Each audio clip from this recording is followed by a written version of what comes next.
President Bola Ahmed Tinubu. Welcome to another episode of Newspaper Review on ACJ Online TV.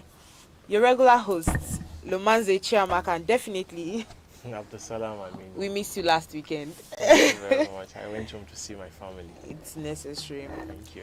Thank God it's Friday. As we all know, the situation of things in the country, people are not smiling. Mixed feelings, definitely. You know, everybody will like, we said it. He's going to be worse than Buhari. We miss Buhari. People are already saying so many things. All presidential aspirants actually said it, except for the SDP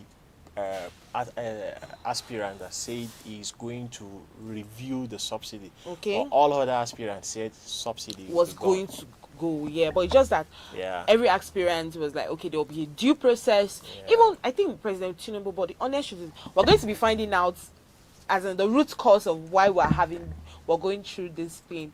And with that, we're going to take a look at stories making up the headlines. We have the Guardian, we have the Nations, we have Daily Sun. So, and also the Punch. Most of the newspaper headlines just keep talking about the subsidy. We cannot even deny the fact that we're not aware of what is happening in the country currently, because at this point people are going through a lot. Prices have hiked. Transportations, people cannot even afford transportation. People cannot afford to pay their transports to and fro from their workplace. And you know, salary month end, definitely salaries will be spent on transportation. So it's not even going to be funny at all in the month of June. But let's take a look at of NNPC. Maye Mele Kyari said had an interview yesterday, and we see, for listening to that interview, watching that interview, I see potentials, I see hope. It's just what's the root cause. He gave us an insight of the root cause of why the subsidy. Tinubu is not at fault here. At all. Tinubu is not at fault. It's just that we just need to learn patience. That is it. We need to learn patience, because if you learn patience, you definitely know the root cause of these things. The root causes, from what the group CEO said yesterday, is that normally subsidy was supposed to have been removed, and the ones for 2022 and first quarter of 2023 was not paid for by the federal government. That means what he said literally is that NNPC are the one paying for this subsidy, though it was part of the appropriation bill for 2022 and first quarter. For the year 2022 and for the first six months of 2023, it was stated that in the budget that there was provision for subsidy. In reality, there was none, because federal government did not give NNPC those funds to subsidize. I asked a colleague a question this morning. I asked him, when last did NNPC give account of? They did not remit. Because I think the last using the money. Yes, they have been using the money to subsidize. It just makes us understand that. I think for me, it makes me understand that truly subsidy has to go. That is the truth. That is has to go. Valid truth. Nothing but the truth. Because if subsidy has to go, because it's just the rich that is benefiting. Of course, he mentioned it. He gave, the man was very open. He was sincere. To the best of my own knowledge, that are enjoying whatever is happening now. The people in the in sub areas, in the villages, who think they are affected. No, the removal of subsidies actually in their favor. Of course, if the said amount that the government are using for subsidy is used appropriately into other sector, maybe the economy, infrastructure, health, security, education, you understand, they will be the major beneficiaries.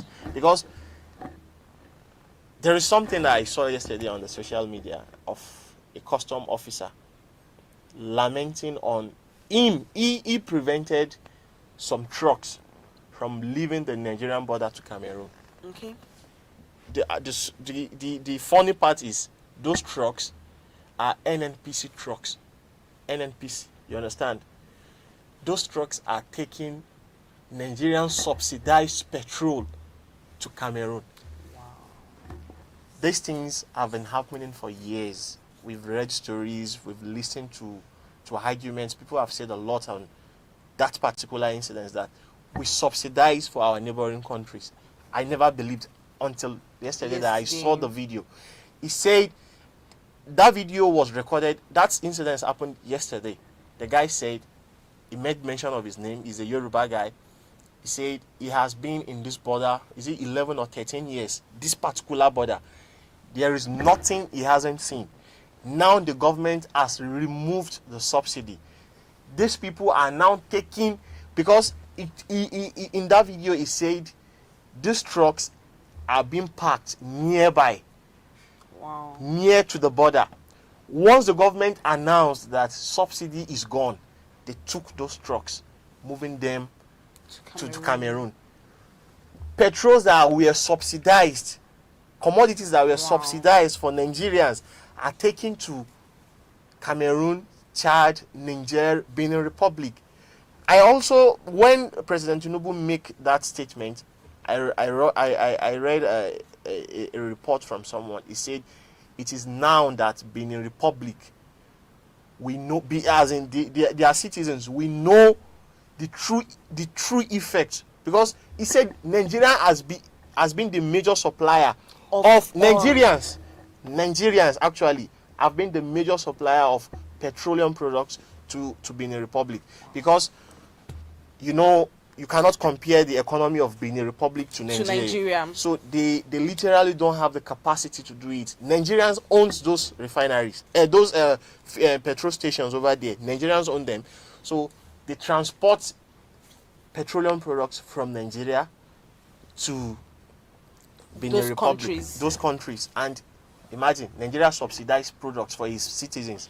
Nigerians are taking it and selling it at higher price in over there. Kyari explained a lot. He explained a lot. He explained a lot. For someone, details of course, everything, how this process goes from point A, point B, point C to the consumer stage. Of course. To when, you know, the elites do not pay for this. They don't. PMS. They don't pay for PMS, and that's why he was really. You could tell that he was not happy at all to see Nigeria suffer. And the good news is, the good news from all of this is, when subsidy is officially removed, petrol might not be sold for as cheap as it used to be. But it will be as expensive as it is now. Yes, because what we're paying for now. He explained a lot.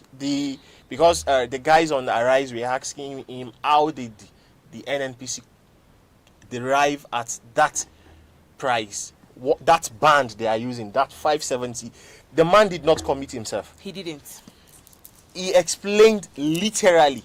He said he cannot explain, because I understood that, though those guys at the Arise also understood that there are some information that cannot be let out.